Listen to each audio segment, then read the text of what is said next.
नमस्कार, मैं रचना शर्मा चढ़ती कला टाइम टीवी देख रहे सभी दर्शकों का स्वागत करती हूं। आप देख रहे हैं हरियाणा डायरी। हरियाणा के मुख्यमंत्री नायब सिंह सैनी किसानों के लिए समय समय पर अनेक घोषणाएं कर रहे हैं जिससे किसानों को फायदा मिल सके, और इसी कड़ी में मुख्यमंत्री नायब सिंह ने किसानों के हितों के लिए बड़ा ऐलान कर दिया है। सीएम नायब सैनी ने ट्रांसमिशन लाइनों में उपयोग हुई जमीनों के लिए भूमि स्वामियों को उचित मुआवजा देने का फैसला लिया है। इसके लिए हरियाणा सरकार ने नई नीति को मंजूरी दी है। मुख्यमंत्री ने कहा कि इसके लिए भूमि अधिग्रहण के बिना भूमि मूल्य के 200% की दर पर टावर बेस एरिया का मुआवजा दिया जाएगा। ट्रांसमिशन लाइन कॉरिडोर के लिए भूमि मूल्य के 30% की दर पर राइट ऑफ वे कॉरिडोर के लिए मुआवजे का भी प्रावधान किया गया। अब किसानों को पहले की तुलना में कई गुना अधिक मुआवजा मिलेगा। हरियाणा के मुख्यमंत्री नायब सिंह के दूरदर्शी नेतृत्व में सरकार पूरे हरियाणा में गुणवत्तापूर्ण बिजली आपूर्ति सुनिश्चित करने के लिए ट्रांसमिशन लाइनों की स्थापना में तेजी लाने के लिए प्रतिबद्ध है। इसी कड़ी में ऊर्जा विभाग ने प्रदेश में बुनियादी ढांचे के विकास की दिशा में एक महत्वपूर्ण कदम उठाते हुए ट्रांसमिशन परियोजनाओं से प्रभावित भूमि मालिकों को उचित मुआवजा देने हेतु एक नई मुआवजा नीति शुरू की है। इस पहल का उद्देश्य भूमि मालिकों, विशेष रूप से किसानों और ट्रांसमिशन यूटिलिटीज के बीच लंबे समय से चले आ रहे मुद्दों को हल करना है। मुख्यमंत्री ने कहा कि इस नई नीति से किसानों को दिए जाने वाले मुआवजे में प्राप्त वृद्धि होगी और इसका उद्देश्य प्रभावित भूमि मालिकों के लिए उचित मुआवजा सुनिश्चित करते हुए ट्रांसमिशन लाइनों के क्रियान्वयन को सुव्यवस्थित करना है। इस पहल से राज्य के बुनियादी ढांचे को बढ़ावा मिलने और इसके बहुमुखी विकास में योगदान मिलने की उम्मीद है। बता दें कि इससे पहले भी हाल ही में मुख्यमंत्री नायब सिंह ने किसान हित में एक और बड़ा फैसला लिया था। सीएम सैनी ने बड़ा फैसला लेते हुए किसानों के लिए कृषि नलकूपों का लोड स्वेच्छा से बढ़ाने का निर्णय लिया। अब इच्छुक किसान अपने नलकूपों का लोड बढ़ाने के लिए 15 जुलाई 2024 तक पोर्टल पर आवेदन कर सकते हैं। सीएम सैनी ने कहा कि सरकार के इस कदम का उद्देश्य राज्य भर के किसानों का कल्याण करना है।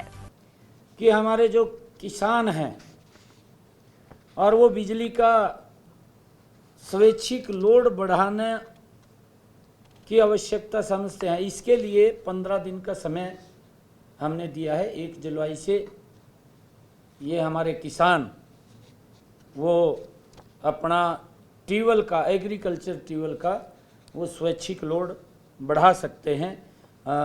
उससे इस योजना के तहत उसका लाभ ले सकते हैं।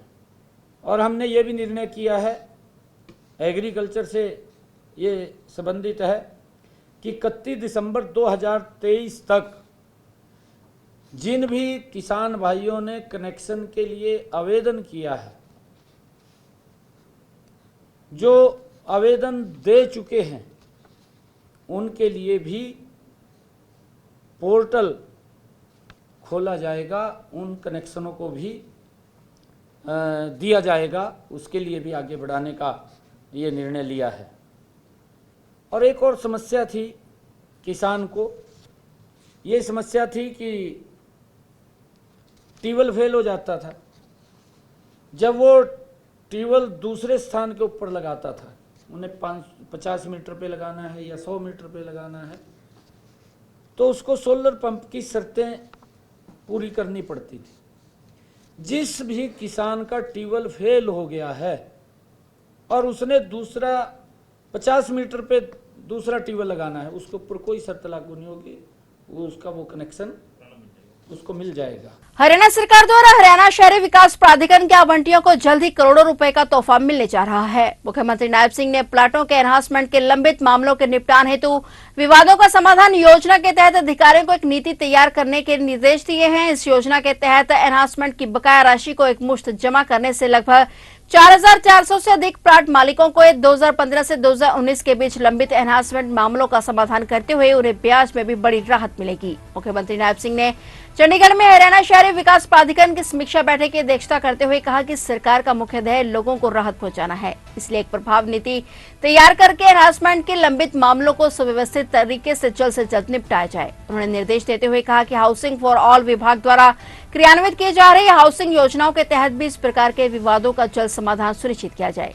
सीएम ने निर्देश दिए कि एचएसवीपी द्वारा वर्तमान में ई नीलामी के माध्यम से बेचे जा रहे प्लॉट का उचित सीमांकन करना सुनिश्चित करें, ताकि भविष्य में प्राधिकरण और आवंटी के मध्य किसी प्रकार का कोई विवाद पैदा न हो। इसके अतिरिक्त उन्होंने मनसा देवी कॉम्प्लेक्स पंचकूला में रेडी फड़ी वालों को उचित स्थान मुहैया करवाने के लिए निर्देश देते हुए कहा कि एचएसवीपी और श्री माता मनसा देवी श्राइन बोर्ड साथ मिलकर इस संबंध में एक नीति तैयार करें। मुख्यमंत्री ने प्रधानमंत्री नरेंद्र मोदी द्वारा सभी विभागों में आपसी समन्वय स्थापित करने को लेकर पीएम गति शक्ति प्लेटफॉर्म का उल्लेख करते हुए कहा कि हरियाणा में भी अंतर्विभागीय मामलों के समाधान के लिए सभी विभाग आपसी तालमेल के साथ मिलकर कार्य करें ताकि ऐसे मामलों को जल्द से जल्द सुलझाया जा सके। तो आप देख रहे थे हरियाणा डायरी और नए समाचारों को लेकर फिर से हाजिर होंगे। तब तक के लिए देखते रहिए चढ़ती कला टाइम टीवी।